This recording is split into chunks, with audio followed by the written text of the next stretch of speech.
Welcome to Holy Ghosting, a podcast about deconstruction and whatever the hell we're going to do after that. I'm Meg Weber. And I'm Lindsay Stranigan.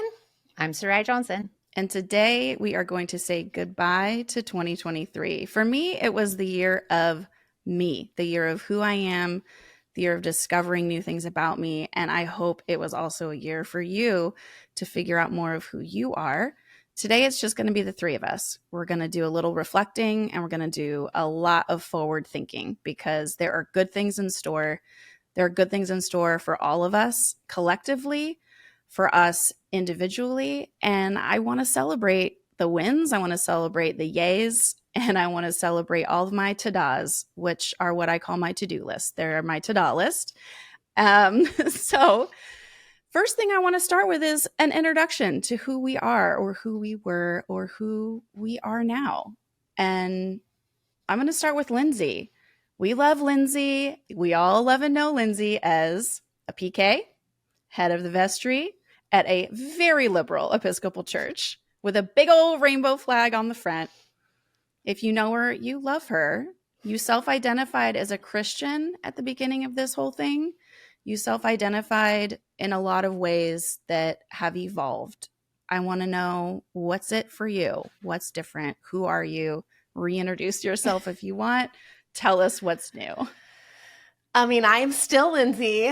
I am still senior warden at All Saints Episcopal Church in Portland. It's a 3-year term, so this will be my last year coming up in January.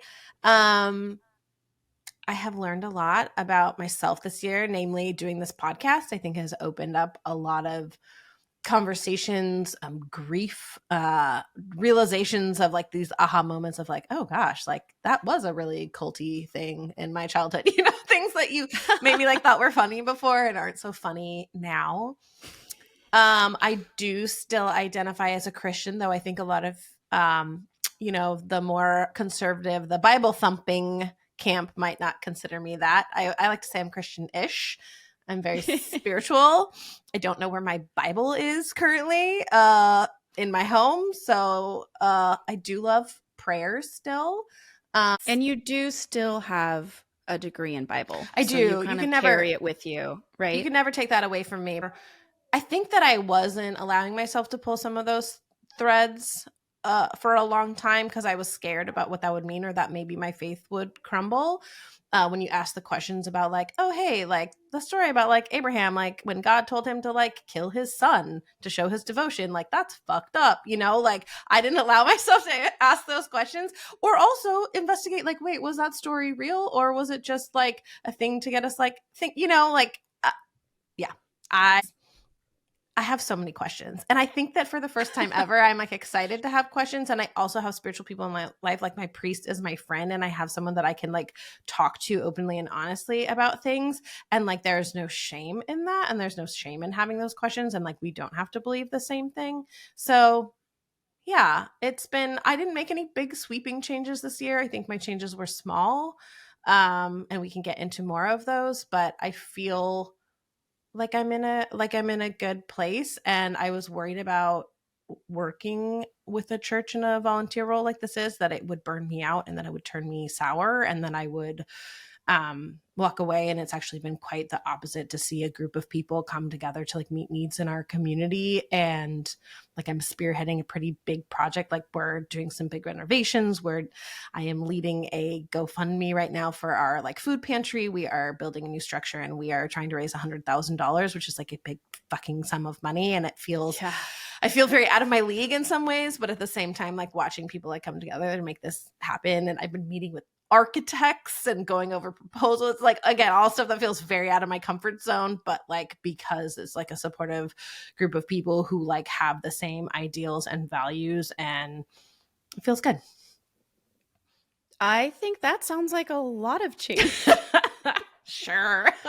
I mean, just in the last couple of episodes, you swapped your entire like holiday plans and shifted into a different mindset about things that bring you joy and the ways that you wanted to show up for yourself and for your family, not just for your family. And those are big internal changes that, maybe don't seem life altering, but from the outside as your friend, it has altered you in a way that has changed just even your countenance, like the way that you're able to show up with more of your joy and your peace. And I think that's a beautiful thing to witness, and it's something to be celebrated. So, 3 cheers or whatever ways. How many awards can we give you? Like gold medals, stars, yeah, cookies all around. we're giving out the ghosties today. Those are awards. You get everyone. It'll be a competition because I love competition. Because of course, I'm an Enneagram 3. No, just kidding. We are not having any competitions.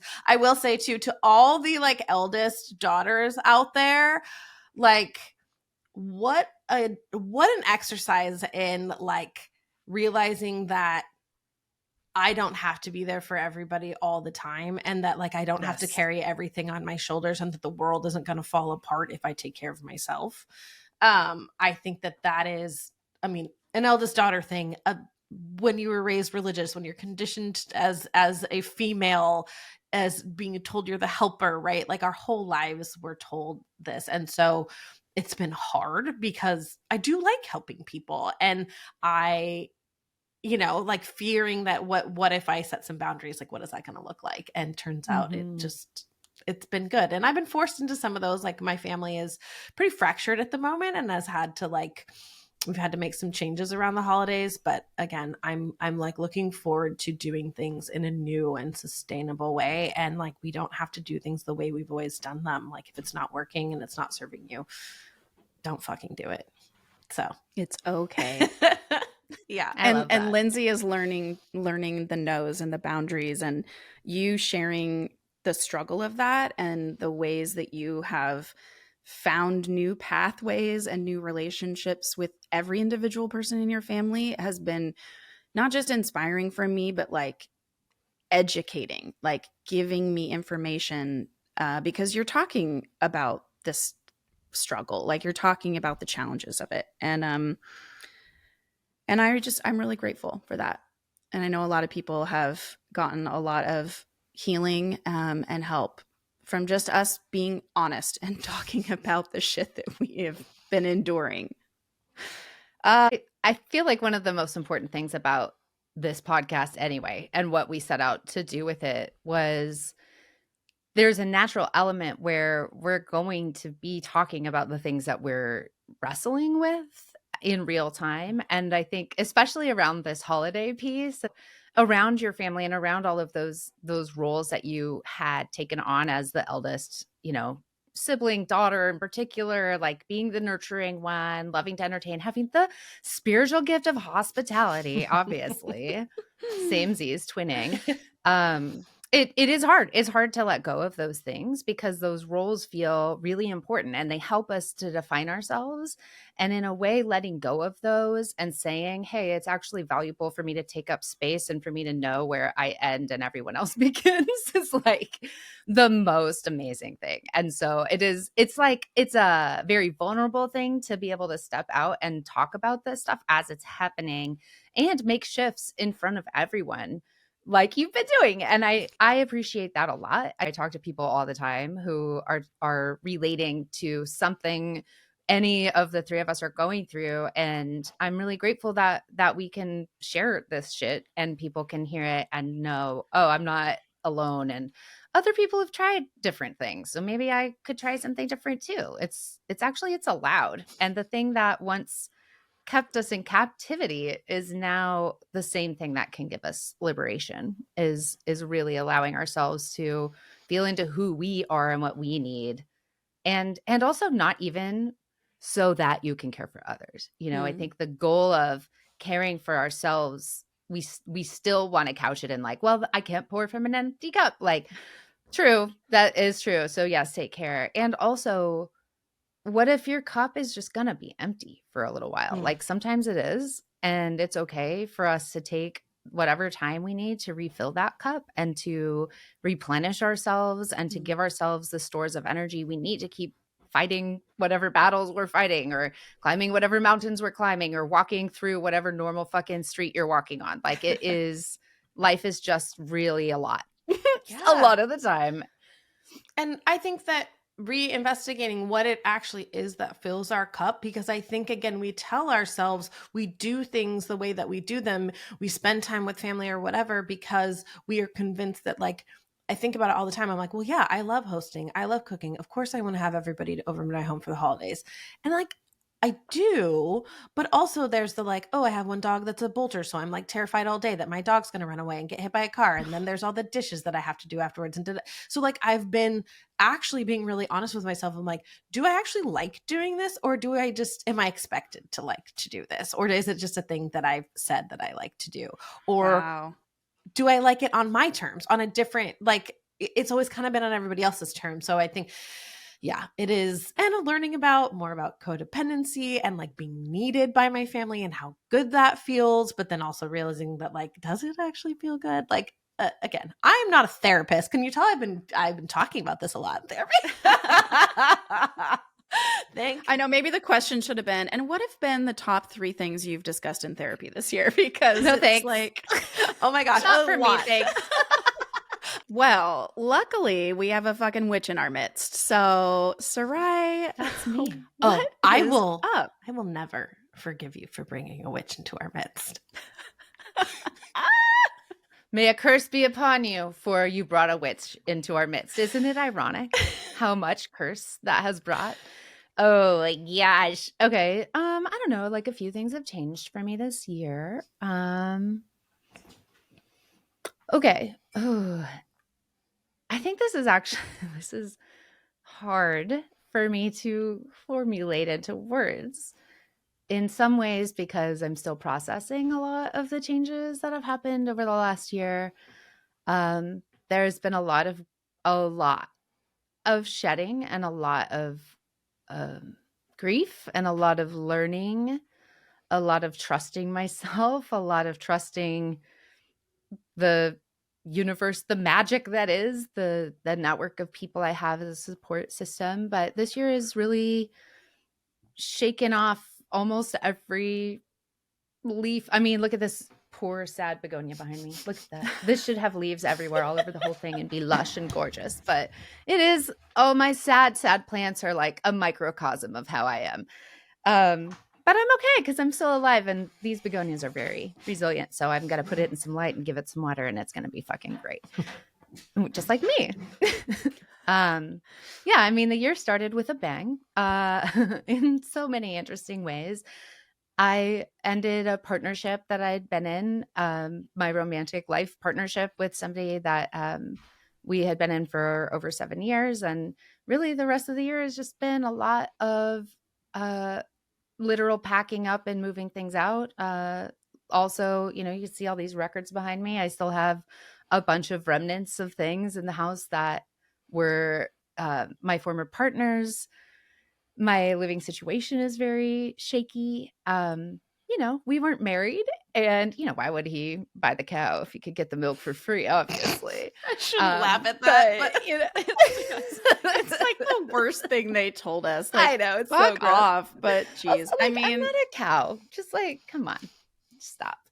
But anyway, that's not the point. But the point was more, it's a big challenge to step out and decide to make space for your whole self. And the reason why I've made these changes is because I had to make room in my life for all of the fullness of who I know I am, and who I've known I am for a long time, but haven't always been able to prioritize certain aspects of my human experience and growth. And I've talked about this somewhat on the podcast, like relatively often. In particular, it's really my queerness and integrating this part of me that loves more than one person at a time, that loves people of any gender expression, that is interested in nourishment and intimacy, and can find that and create that in a lot of different ways. And like, for me, the connection, the chemistry of every individual and every group that I'm a part of is a beautiful alchemy, and it all creates different things. And so I did start the year accidentally very strongly choosing myself and deciding that I no longer could be in a monogamous partnership with a cis het man, and I stopped doing it. Yeah. So that's a short version of it. Just like a couple things It's like, going on. I don't know. People break up, yada yada. I will say, like, this year has really tested my limits. And it's pushed me to some of the most extreme, incredible, like life-changing, life-altering experiences that have forever shifted parts of me and ways that I will experience and see and be in the world. And it also has taken me really deep, dark places that have been difficult to climb from and shaken my trust in others in ways that have really been difficult to integrate or be with. So a lot of this year is experiencing trauma, working through it, trying to continue treading that trauma water over this time, and finding that my reserves are often not enough, and that I am very, very exhausted from the emotional work of just trying to be a human person who knows who I am, and making space for myself in my own life. And that has a lot of consequences, in particular for me. It's been really challenging to mesh the outward expression and experience of someone with the behind the scenes experience of what is really happening. And it's also really interesting how our wounded healer archetype oftentimes comes up. Wounded healer is like Chiron. If you're in astrology, it's Chiron. It's also just a mythological character, basically an archetype of the healer always healing what wound they can't heal for themselves, like in others. The healer, or the teacher even, teaching what they need to learn. The experience of going through financial gain and loss, the experience of going through personal gain and loss, the experience of telling the truth about it right now is terrifying to me, because it does lay bare the very human vulnerability and weakness that is inherent in being alive, like this fragility of the little pilot light of our soul that we get to stoke and keep burning. And sometimes it feels like it's going to get snuffed totally out. But it doesn't. And so it's just sometimes being with the embers as they're starting to waver and go out, and then just being with it and blowing some oxygen in there, and maybe adding a little fuel to the fire and getting it back going. And so I feel like for me, 2023, these dark days where it's like dark as night at 4:45 p.m. Like, these are the days of going back within and stoking my own pilot light, because I am still here and I'm still as powerful as I've ever been. And I also know that there are powers outside of my control that I often want to be able to harness in some way. But I also know that I just have no choice but to keep putting one foot in front of the other and living my life every day, getting up and taking my kids to school and coming home. And maybe my house is literally filthy and crazy. It is. It's really a lot. But yeah, I also am choosing myself and continue to do that. And in choosing myself, I'm choosing who my family is, and I'm choosing who gets to be in the circle of like my partners and my friendships and my life and my family. And I'm choosing people I trust, and I'm choosing people that I love, and I'm choosing myself and trusting myself and loving myself. And it's also really annoying because I've cried a lot this year and I kind of am tired of it. And I'd like to just like laugh way more, but I also laugh a lot too. So, I guess life is just really fucking messy and weird and mind boggling, and also insanely beautiful and perfect. And I don't know where I'm going to live in like a month or 2 months. I have no idea. And I also am okay. And I know I'll be okay. And I always am. And that's good. So I am really surprised at my weirdly tearful update. I kind of expected to try to be a little brighter, but it is okay. Like the dark does its work too. And it's a time of concealment and choice, and like what emerges now out of this compost of this year, the fire, the ashes, you know, what phoenix do I get to be today? I'm trying to keep it together over here. Damn it. We're just like, yeah, it's hard. I mean, I feel like sometimes we do make choices. We jump off cliffs. Like we do crazy shit that blows up our life. And it's not bad. It's just life. And I'm not really willing to live a life of just what seems safe, because I know that what seemed like it was safe for me was actually always killing and suffocating me. And my work in this life is to liberate myself from my own oppression, to be a part of liberating all of us from oppressive systems, to call out what is broken and wrong and abusive and oppressive in systems that exist that we just all take for granted and think they're the way it is. All of that. And the only way that I can do the work is also by going through it and living it and being expanded by all of these highs and lows, and by the experience, the breadth, the depth of human fucking emotion. It's a lot.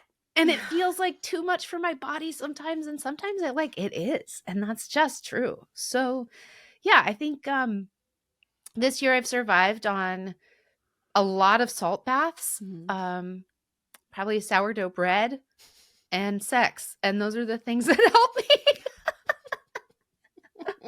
stay alive right now. And like, that's good. That's so basic. I have a roof over my head somehow, a leaky, weird roof in a house full of holes, but it's my home and I live here still, and I'm just going to keep showing up for myself and my kids and my people. And, you know, some days I'll just cry the whole time I'm talking on my podcast. So enjoy my Rudolph the Red-Nosed Reindeer cameo. I support this.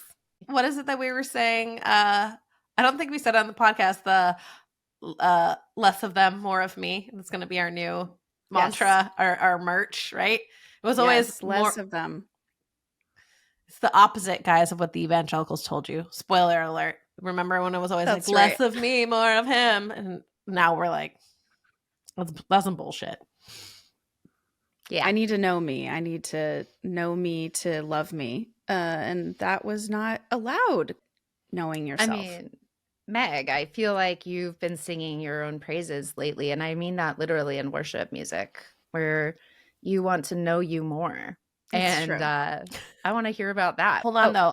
I appreciate you so much, Sarai. And we have gotten to know each other like through a podcast, strangely. But also I feel like I've known you forever.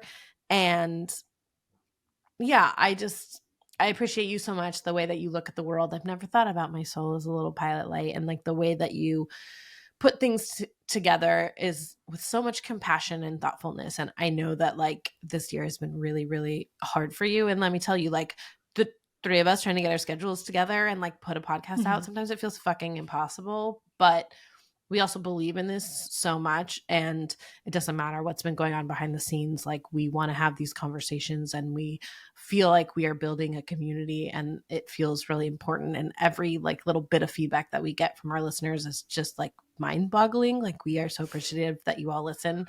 But I just want to take a moment and say that I'm very grateful for you, and I'm appreciative of you like sharing like the real and like the ugly and the hard, even as we like look towards the future and like the goodness that we believe is coming, but knowing that like it's okay to like be in the darkness for a little while, because like the shit is dark right now. It's really dark. Yeah. But darkness is also important and beautiful in its way. And it's, you know, I always resist winter with such a toddler-like stubbornness. I fucking hate it. I'm like clearly a transitional seasons / summer bitch. Like every other season, I love it. And winter, I'm like, oh, fuck off. Like, do not even. And then every year, I'm like, okay. There's something about like succumbing to the dark. And there's also something about this season being about the return of the light and our wish to push the light to like always be on, you know, like let's make it bright, which is beautiful. And we do get to do that, and should and will. And our human spirit is somehow relentless and resilient as fuck. I don't understand it all the time, but we resurrect ourselves, the year resurrects itself. And so this is also a truth, being in rhythm with the earth cycles, the moon cycles, the wheel of the year, like these earth-based practices that I've been pulling from and experiencing and being with, like started out as very intuitively and now is something I've practiced over the last almost decade. And it is like a fully different experience of being a human. So it is time to rest and recharge. And let's just be honest, like my Decembers used to be balls to the wall fucking nonsense too. Yeah. My kids are both birthdays, like all the shit, and I just don't do it anymore. I'm like, okay, I'm going to do a thing for your birthday kid and a thing for your birthday kid. And, right now I've got a big hole in my ceiling in my kitchen and no cupboards on most of my walls. So I'm like, yeah, I guess we're not going to do holiday parties at my house this year. But that's fine. Like, it feels good. It feels okay for this house to have a rest and to see like, well, what are you going to become next, little place? No. Thank you, Lindsay. And I appreciate and love you. Meg has always been figuring it out. So I'm kind of curious what you've figured out since we started and what you're figuring out now. Like, what's going on in your world? Oh my gosh. Well, I was confronted at one point this year and told that I was an atheist, and that really surprised me because I didn't know that about myself. Turns out I don't think that's true. I am still figuring out my theology, or like what it is that I believe about God or spirituality. But the things that I have figured out is that at least I don't believe that there is only one true Bible or one true way to have spiritual connection. And it's kind of one of those things I thought as a kid that's kind of come into fruition for me, which was like, why would God only give one way? Like, why wouldn't the creator of everything make it possible for people to find them in lots of different ways and lots of different avenues, and to worship in ways that feel honest and true and that are not conforming to someone else's idea? I just think that there's liberty in that freedom and an ability for me to like recognize the things that I do love and miss. Like, I love ritual. I do love spirituality. I love the community part of what Christianity had given me. And I'm really excited because I've been able to now seek out and find ways of replicating that, like the things that I love and miss, now that I don't consider myself a Christian. I'm maybe agnostic. I don't know. I'm still figuring it out. Let's just put it that way. I feel like there is no arrival. I will never have it all solved. I do want to always be figuring it out because that's just what I am at my core. I've been discovering so much more of who I am at my core because, like Lindsay said, I've now finally been able to be like, well, what about more of me and less of him? And growing up as a woman and being told that my goal was to be more like him, was kind of weird and confusing. I started to go back and think about things that adults had always said to me in my life. Things like, you're a tomboy, you're not girly enough, like, why you're so good at baking, why would you want to go out and play sport? And those things all kind of led me to a personal understanding of what being non-binary means, and that my whole life, all the adults were recognizing that I was not falling in line to what the binary of woman was supposed to be, I guess. I came up with this idea of like, why can't I be a woman on a spectrum that leans more into the male side or the masculine side of myself? Do I need to define myself externally to other people for me to live truly for who I am, like who I am and how I show up in the world? No, I don't. But if people want to talk about it, I'm super open to talk about it.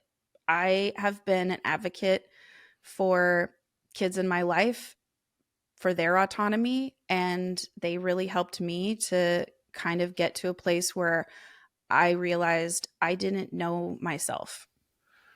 I have talked a lot on this podcast about sexual repression, about my lack of personal sexual knowledge, and this year have discovered my queerness.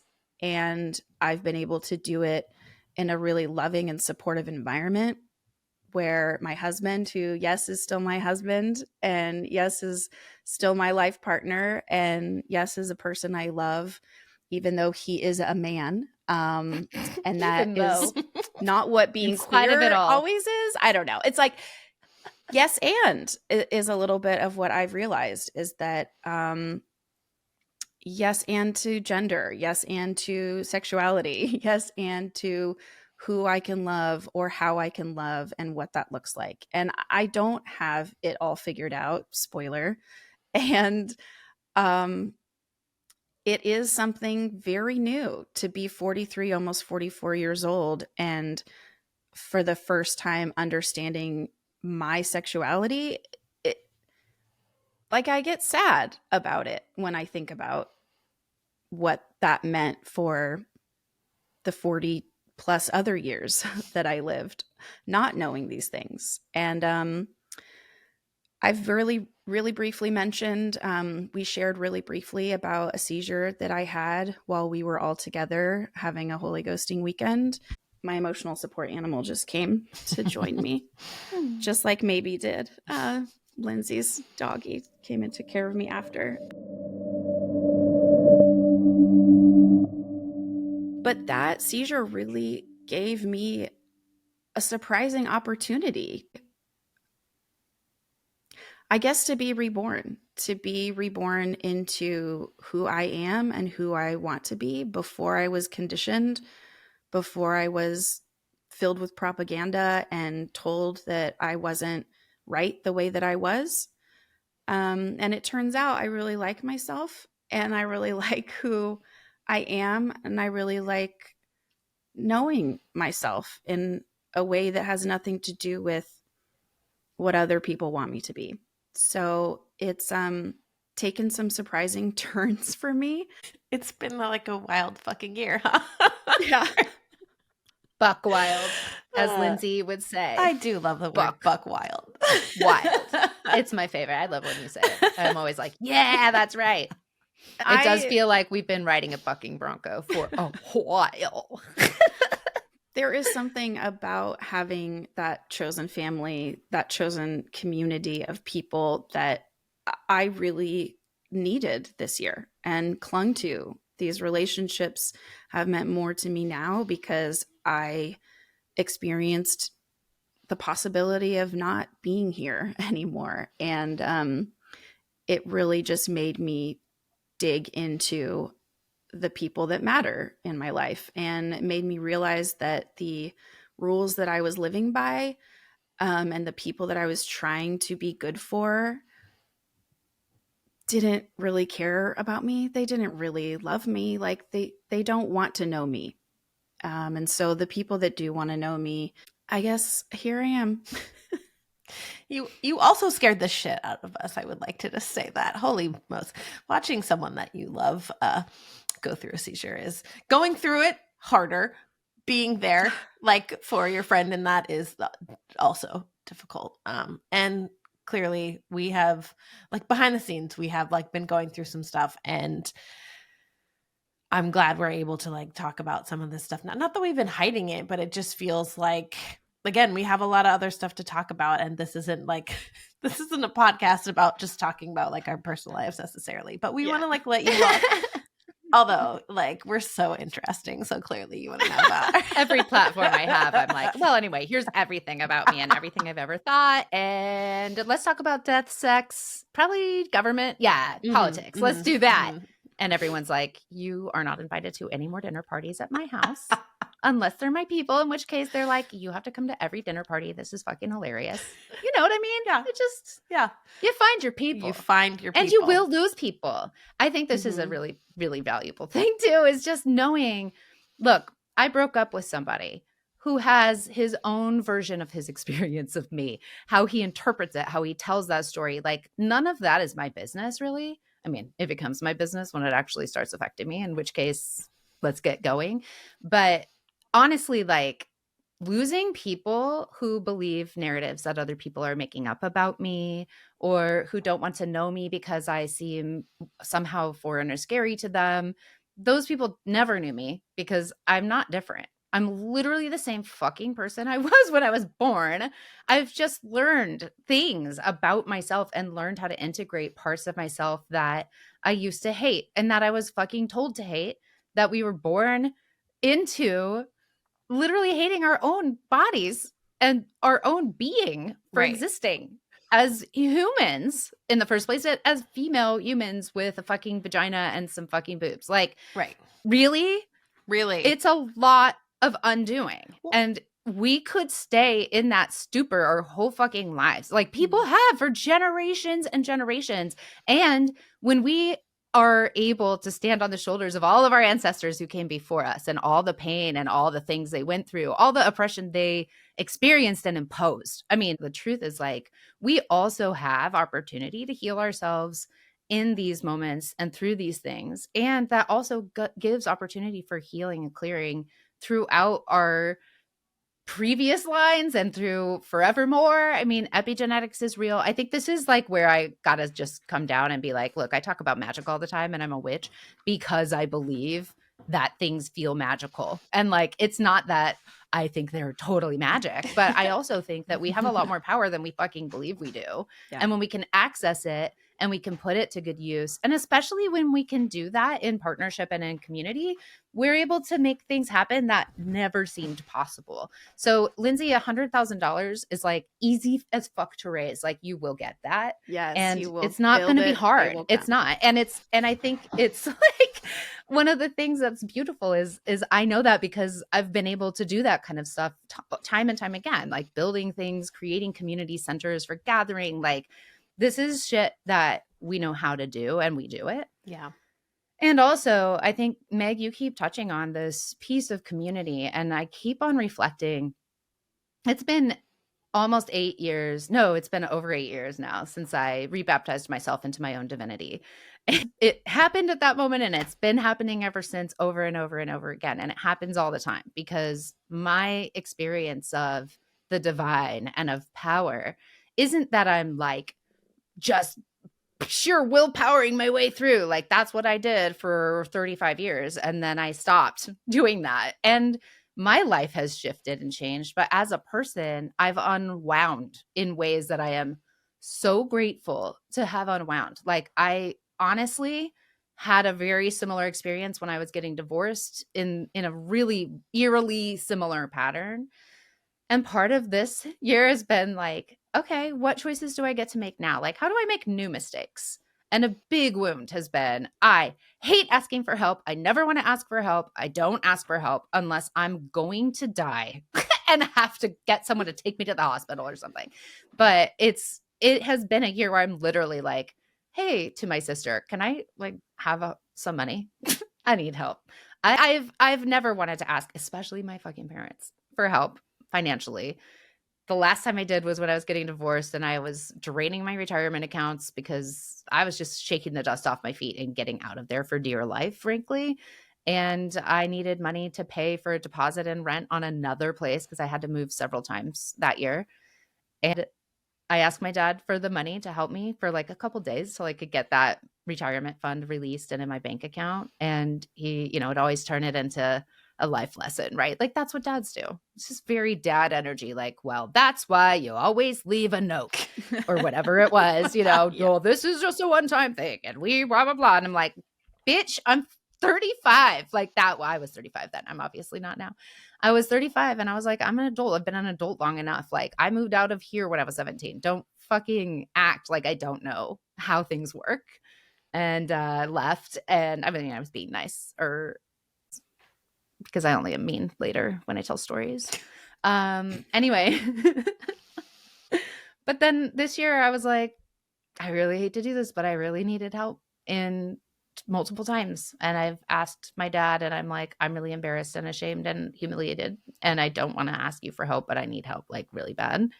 And he's just put money in my bank account and supported me in those times when I'm asking for help, and even said, you don't have to be ashamed. Life is really hard.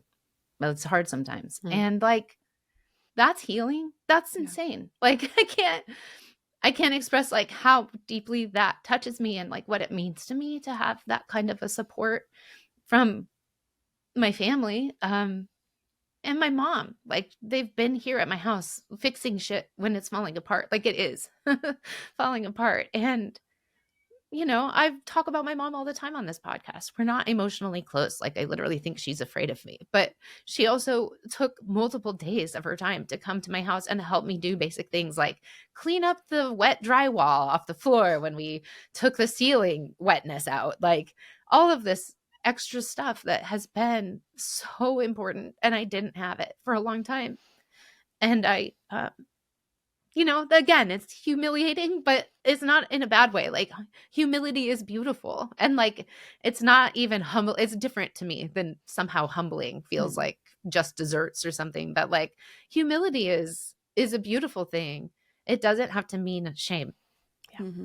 Things that are humiliating are also things that can help us grow and teach us what we don't need to be ashamed of. Because like, listen, living in late stage capitalism in a world where, you know, all across the country, Brad said prices for housing has gone crazy over the pandemic and even before that. And we live in a particularly unaffordable fucking place. And so, you know, there's a lot of scary things, but we're always radically supported. Oh, the whole point of this was that I really miss community, and you're talking about community. And I've been practicing as a solitary witch basically, but also like making everything my coven, because that's part of my secret witchery.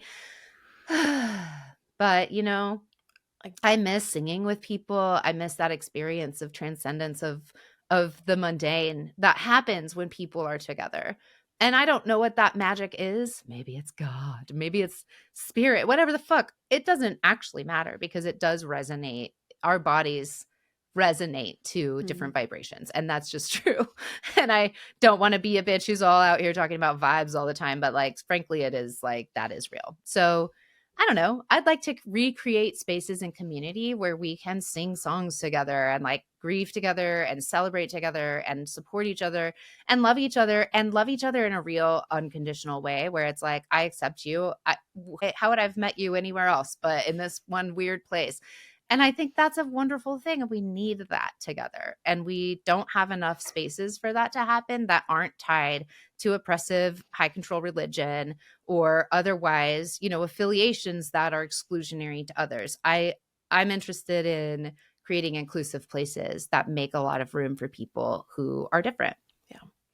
Although if you're going to stay evangelical, you should probably not come to my thing, that whatever mine is going to be. Just stay away. You just probably won't like it if you're evangelical. It's on my Hinge profile. Yeah. If you're an evangelical Christian, you won't like me. Let's just not bother. But if you want to make out, let's try it. You're going to cause a brother to stumble. I mean, I hope so. Wouldn't be the first time. That's the goal. Yeah. Or anybody. I mean, like, not anybody. You know what I mean? Any gender expression to stumble is really what I've set out to do. I'm a Jezebel, you know. I've already told you I'm going to be eaten by wild dogs one day. I mean, I can't argue with that logic. It's flawless. Sorry. My Scorpio moon is coming out and I'm just like really reveling in the macabre and the dark now. So thank you. Now I've switched into enjoying it. That's where I'm at. So cool. You know what? From endurance to enjoyment. That's what you're all about. It is what I'm all about. Thank you. Yeah. You know, looking back is really helpful. It helps me to, like I said, have a to-do list. It's all the things that I have worked on, I have accomplished, I have grown, I have changed through. And it is helpful to reflect and to see all of those things because we are always evolving. And we also get to define our future in ways. We don't always get to control every single little part of it, but we do get to dream and we do get to create. And those are things that I get excited about. So if you're going to dream, what are you dreaming about, Lindsay? And what are things that you're looking forward to? I think kind of like on what Sarai was saying, like, as I've learned more about mutual aid and taking care of one another, I think that is, it takes away some of the fear element. Like, if I'm being honest, like when I think about like the next presidential election, I feel fucking despair in my heart for many reasons, most of which is that I don't want to vote for either of those two motherfuckers. But, and in saying that, I'll probably get some hate, but I don't care. And I'm not telling you what I'm going to do or what I've decided, because first of all, I haven't decided yet.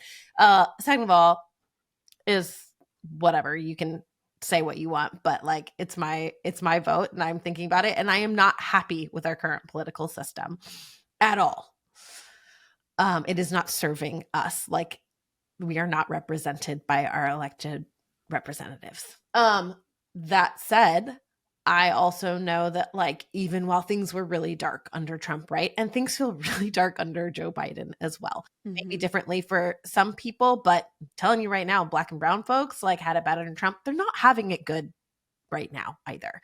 But watching the way that people take care of each other and show up for one another in a system that is failing us, I wish it didn't have to be that way. I wish we could just blow it all up and start over tomorrow. But the more that we have these conversations, it's better. I feel like I have been somewhat radicalized politically. I mean, every year I get more. I am the flaming liberal of my family, and I have been for a hot minute. But even then, like, my husband, who was raised atheist, I think I've even out-liberaled him at this point. So Yes.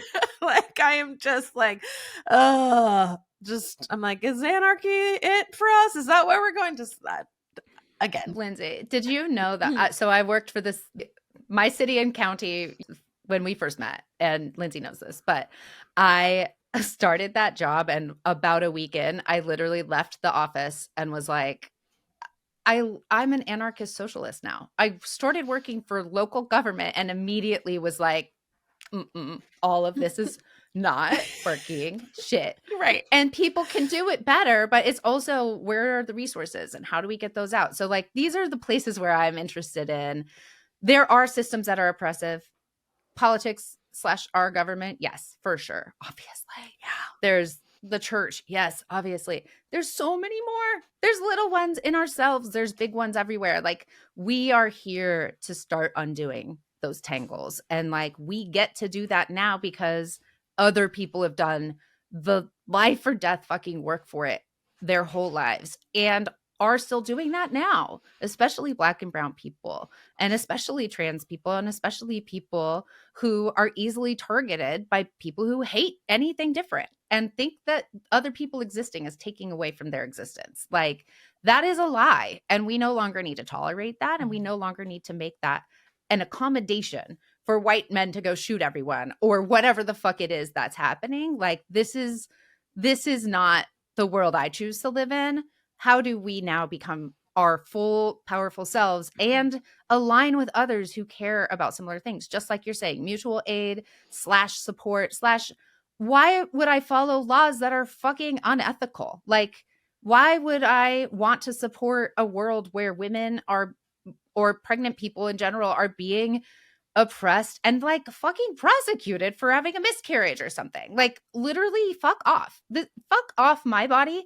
Fuck off everyone else's body. Like, do not touch, do not own, do not ask about anyone's genitals. Just fucking live your life.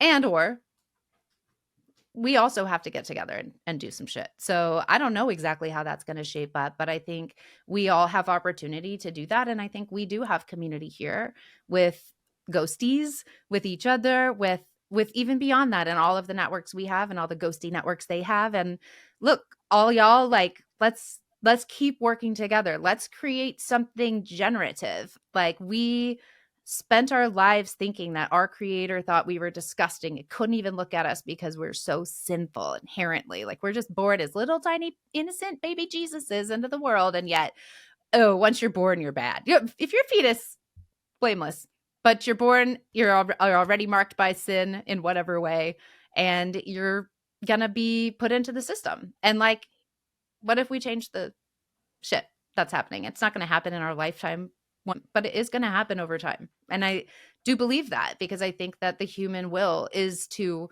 release ourselves from oppression, our own oppression. How am I complicit in my own oppression?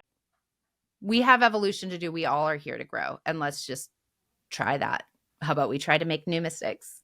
2024 for me is going to be the year of more new mistakes, different mistakes. What new lessons can I learn? I feel like I'd like to integrate some of these ones and just keep going.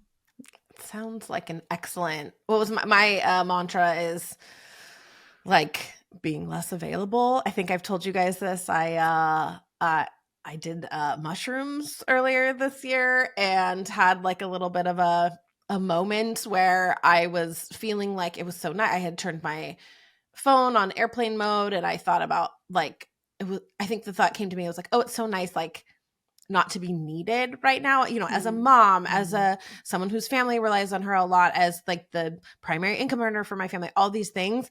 And then like the thought came over me and was like, no, like you will always be needed. Like someone is always going to need something from me. It's about like my availability and whether or not I'm able to respond to those needs in that moment, and just realizing how much more agency I have and how much more of a choice I have in that of when I can. And when I'm available, I want to be available. I want to be all in. I want to be there for people. Like I am a person who wants to help others deeply. It means a lot to me. And, but also at the same time, like just realizing my own limitations. Like I'm not a fucking superhuman. Like I am a human with like real challenges and health issues. I have IBS. I've also started like being more honest about my like physical limitations. And like, there are times like it is a debilitating. There are times when I am not fucking functional and I hate admitting that. And I need to do more of that. Like it's like the humiliation piece, Sarai, that you were talking about earlier. Like it's really humbling to, as a person who takes a lot of pride in being able to take on a lot and handle a lot. And that is something I've been praised for my entire fucking life. And sometimes just owning up to like, I can't handle this right now. It's hard, but it's so good. Was really scared of boundaries when I first started shaping myself differently, is how I felt it. I thought of it as like, here, okay, I'm going to now define my shape instead of everyone else deciding. And it was almost like a convergence into a vacuum of whatever I was, because my boundaries were so porous. And my literal life motto was yes to everything. Like, I'm not kidding. Except for not, fun things.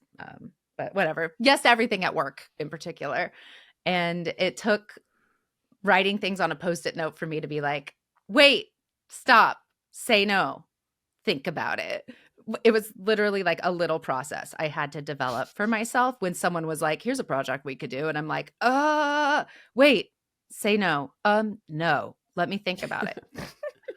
It was hard, but it's shaping yourself. And it turns out everyone else just shifts their space around you and it's fine. And like people are just expecting us to do that anyway. And we aren't doing it. And people who don't expect that don't really need to be in my space then. Like that's my boundary. If you don't think it's okay for me to have the shape I have and need the days I need to be okay, like I've had similar issues just with like my period pain. And sometimes it will knock me out for 2 days, like 2 full days in a month. And I just cannot be present. I'm just not. It doesn't work. So it is hard, but we like the more radically we can care for ourselves in our little bodies, the more radically we can give ourselves that emotional space and the permission to not be fucking productive 100% of the time, or even like 80 or 50 or whatever it needs to be for us to meet some impossible standard. We are actually free to decide how we spend our time, how we spend our energy, who we want to be, and how we show up for ourselves, and learning that that's just as important and or probably the most important part of life. And deconstruction itself is a very personal thing, and doing it in community is something a little different that I would like us to try. I think it's really beautiful to say, how do I want to dismantle what I was told to believe, that I had to believe, that whatever, and now I get to pick and have the freedom to say like where my morality comes from and what I believe in and why. Those things can just be from you. Like it's okay for your values to be, I care about peace. Oh, great. Yeah. How do you do that? I think it's wonderful. So hi, everybody. Let's just be more ourselves and take off more of these stupid masks and like be human, moving that at the pace of human time. And know that there's no one right way to deconstruct. We clearly have all done it very differently, and we have so much love and respect for one another, and there's no judgment that like I still believe in God and like you may not. You know, like it doesn't matter. I think the point is that like we have like I think that there is true joy that we are so supportive of one another, and the fact that we are like working out this stuff and mostly just like shedding off the grossness of what we were taught when we were young, and whatever that looks like we get a lot of interesting questions on our Facebook page, and that, you know, like how people deal with prayer, and it's just so interesting because I still find a lot of comfort in that, and some people find it like it's so triggering, right? And I think just trying to be mindful of that, like where we're all at on our journeys. And I don't know, I'm just excited. Like we want to bring more people into this fold.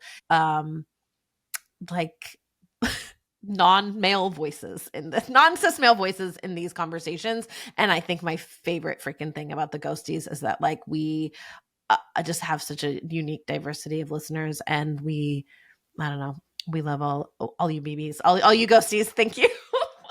That was so dorky. Anyways, I'm like, good God. True though. It is. You grateful Our for? listeners are the best listeners ever. Yeah. We have done a lot of personal development, a lot of personal excavating, and I've done a lot of personal research into my own self this year. And a big thing that I am walking away from is the knowledge that I am not obligated. And I don't want anyone to come to a thing or participate in a community event that we host out of obligation. I don't ever want to show up somewhere just because I'm obligated to. And I don't want anyone else to show up to anything because they feel an obligation. I think that there is such freedom in having choice and freedom in knowing who you are and what your needs are. Those are big lessons that I am learning, and I'm learning how to recognize and verbalize those things. And, you know, it was really scary to ask those questions without the safety net of a God or a savior. And it was important for me to do that kind of excavation. This podcast for me has been a playground for that. And I feel really grateful. I feel grateful for the community that has rallied around what we're talking about, because there are people asking similar questions and trying to seek out just other people who aren't afraid to ask questions. And I'm really grateful, and I'm excited for what we have in store for the future. We have learned a lot of things that we didn't share or talk about. And I get excited thinking about the things that we are going to have in 2024 and beyond. It is a life that we get to choose the way that we want to show up. And I'm excited to see how all of the ghosties are going to show up in the new year.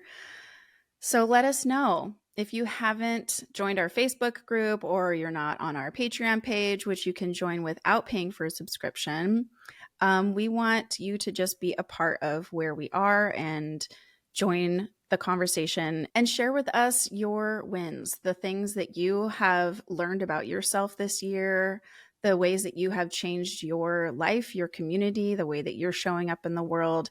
We can all encourage each other with the goodness and the things that we are learning. And just know that we are all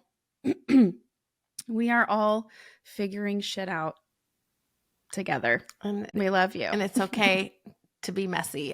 And I want to say that we are so grateful for the support that we have received. Like Patreon is such a huge way that you can support us if you're able to. I get that not everybody is, but we have some big stuff planned for 2024, and we can't do it without your support. Clearly, we've talked about some of our limitations and like the shit that we went through. And let me tell you, the goal is we want to put out more episodes.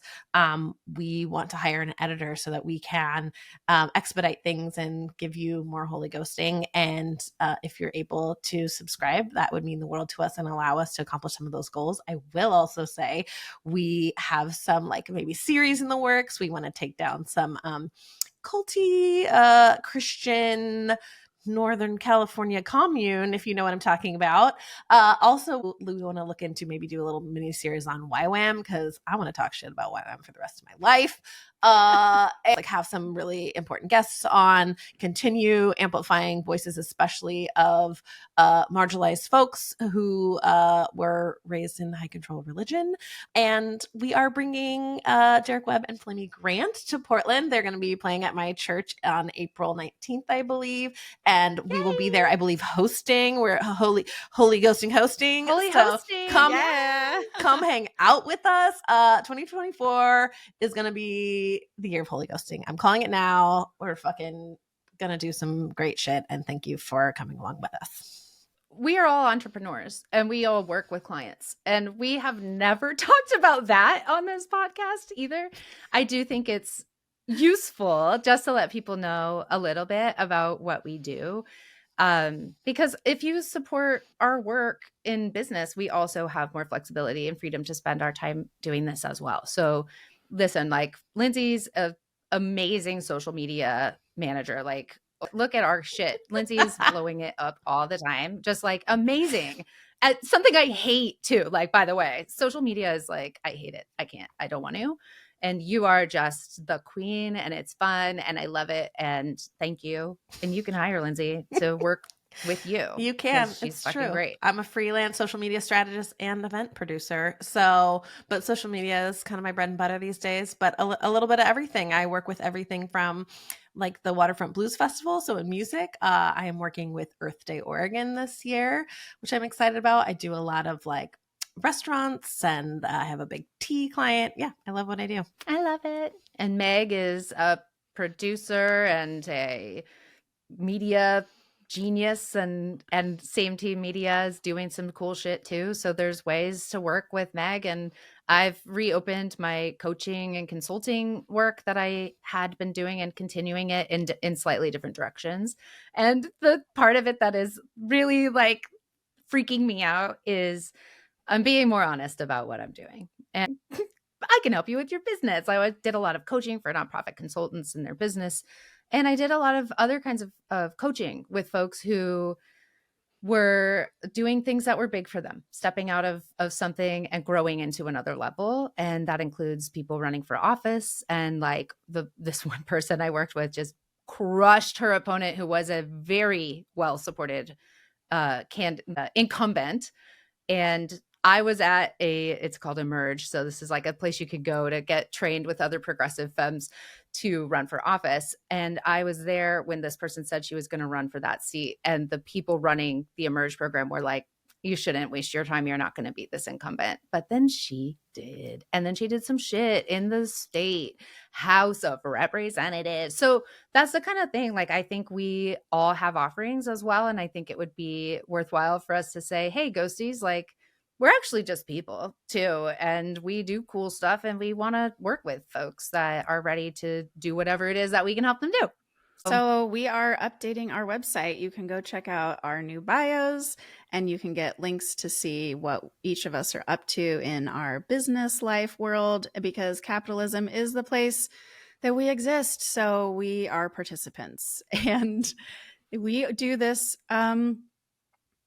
because we want to. We do it because we know that it's important to share our stories. It's important that voices like ours and stories like ours are told, because we know that we're not alone. And the three of us who grew up in different places and lived different lives have a lot of really similar experiences. And that is what we're going to keep doing, is telling our stories, sharing yours, and hopefully providing a place of hope and love, and one that has abundant joy. Also, 3 cheers for being queers, all of us. Oh. This is a very gay podcast now, guys. Sorry if y'all didn't know. Turns out.